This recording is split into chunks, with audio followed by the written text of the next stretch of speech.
thank you to the chair for the nice introduction, and thanks everyone for attending. So my name is Filippo, Sanfilippo, and I am representing our group, Artificial Intelligence, Biomechatronics and Collaborative Robotics, from the University of London in Norway. So just very briefly, I want to summarize the research focus of our group. I have categorized our topics into these 3 layers. The middle layer is the layer that we refer to like carriers. So it's including different kinds of robots operating in different environments, from aquatic robots to robots that are operating on land, like robots, bio-inspired robots, robots with legs or without legs, like the snake robot, and flying robots. On top we have the layer where we can add add-ons like manipulators or grippers, but the most relevant layer for us is the bottom layer. It's the interface with humans. So we have this dream of implementing the concept of human-robot teaming, where machines and humans can really collaborate hands in hands together. But more than collaboration, really like teaming. So we want to highlight this perspective. So, and the presentation today is framed within this perspective, and I will just now dig into the topic of the presentation.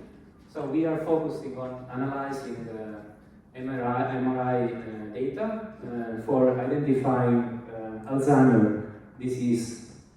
So Alzheimer disease is a neurodegenerative condition that will affect our brain, and it undergoes different stages. So we can go from advanced stage of the disease to mild one, and to on the other spectrum we have obviously no disease. And it is extremely important to intervene as early as possible, because unfortunately there is no cure. So what we can do is to intervene as early as possible, and to try to basically compensate for the disease, and try to give the patients a more livable life. So what are the challenges? The challenge is that it's really hard to distinguish and to identify the stage of the disease, even for practitioners. So even medical doctors with experience have a hard time to distinguish the stage of the disease by looking at the MRI figures. And another challenge is the scarcity of the data set, and because these images are quite personal, and there is no public database as far as we know, and therefore it's extremely difficult to access global data set that can have a diversity good enough to apply machine learning methods. So basically, here is the problem statement. So the Alzheimer's disease, the main feature is the gradual deterioration of brain tissue, especially affecting the hippocampus and cerebral cortex. That's why here we have some MRI pictures of this area of the brain, and we have highlighted the 4 different stages, from non-demented patient to very mild dementia, moderate dementia, and mild dementia. So again, the challenge is limited availability of this data, and also there are several ethical challenges, because these are really personal data, and there is no public database, as already mentioned. So the proposed methodology is described in this figure here. We have proposed a methodology to randomize the loading of this image, because it's important to, since the data are so limited, we can randomize the loading of the limited image that we have. And then we apply an approach to randomize and resize the images that we have. And then we apply a model of deep convolutional neural network. And the model is based on multiple layers. And the other novelty of the proposed approach is the federated learning with federated everything. So the table here shows the parameters, the other parameters that we use in our model. And the picture here shows the sequence of layers that we adopt. So there is a first sandwich of alternating the convolutional 2D layers with max pooling. Then there is a sequence of flattened layer. Then it's two stages of fully connected layers. And finally, output layer.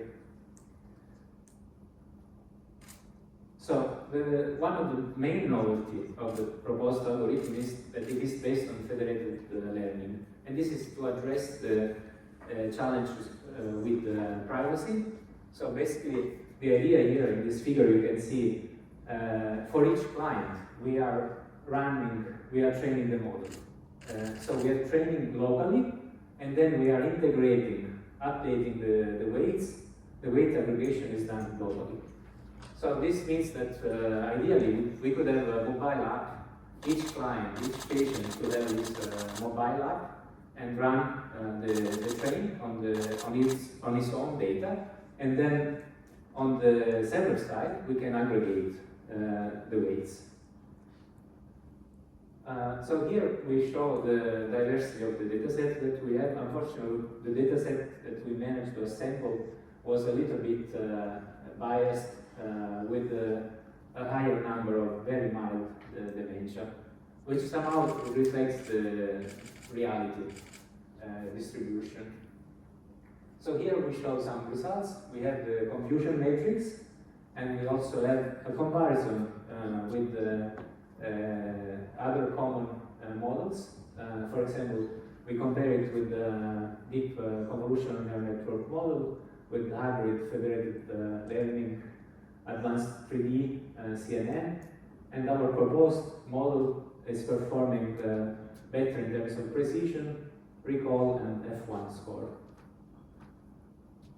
So just to conclude, we have proposed federated learning optimized with convolutional neural network to classify different stages of the main Alzheimer's disease.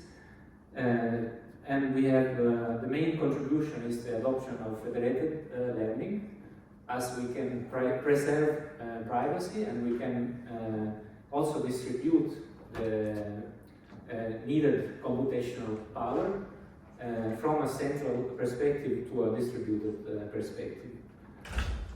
The model is performing better compared to other common methods, and as a future study we are considering to come up with a way to cope with non-IID or independent and identical distributed data, and try to get a less biased data set compared to what we already have. Thank you for your attention. Thank you. Questions?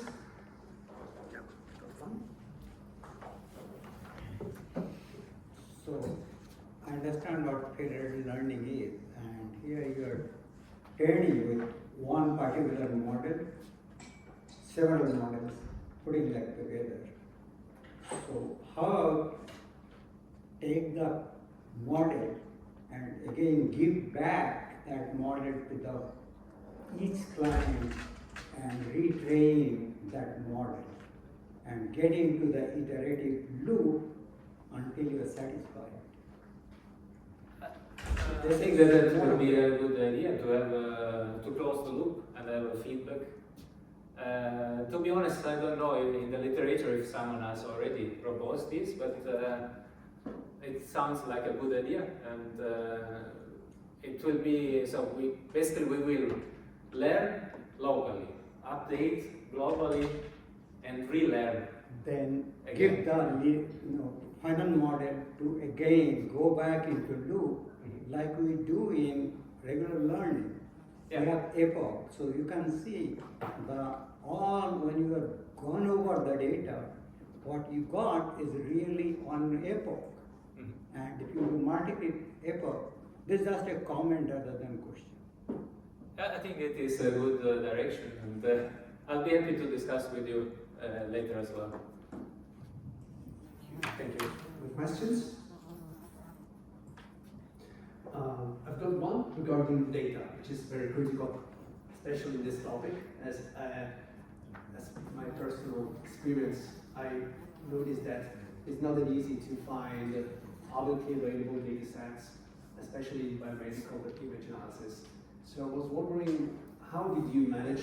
Have you established some sort of agreement with the healthcare institutions, hospitals, to run trials?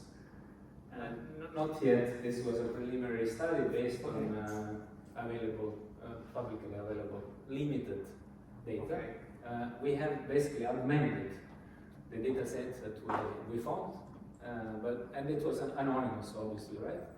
But it was very limited, and as you saw in the figure I showed, it was biased with more patients on the mild dementia range. So the randomization and the resizing of the features were two steps to augment And the to few data sets. to decrease the skewness of the data set Exactly. to your process. So, but yes, the next step would be to possibly speak with the hospital and try to get this data. Norway is a country that is aging really fast, and Alzheimer is one of the main issues in the country.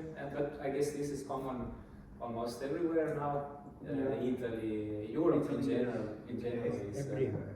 unfortunately Everywhere. going towards the same direction. Yeah.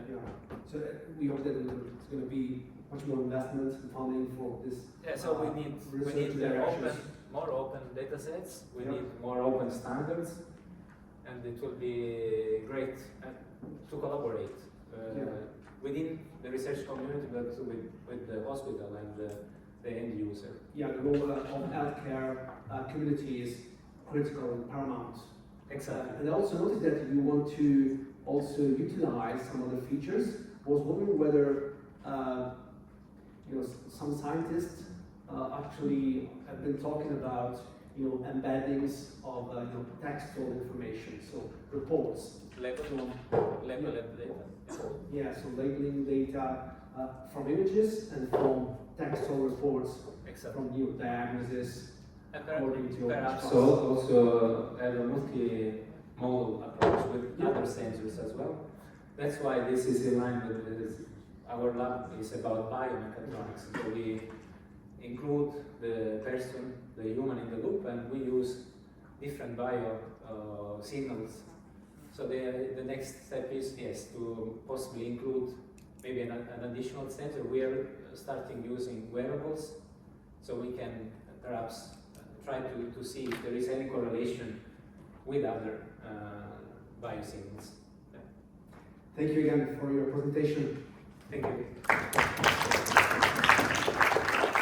Thank you.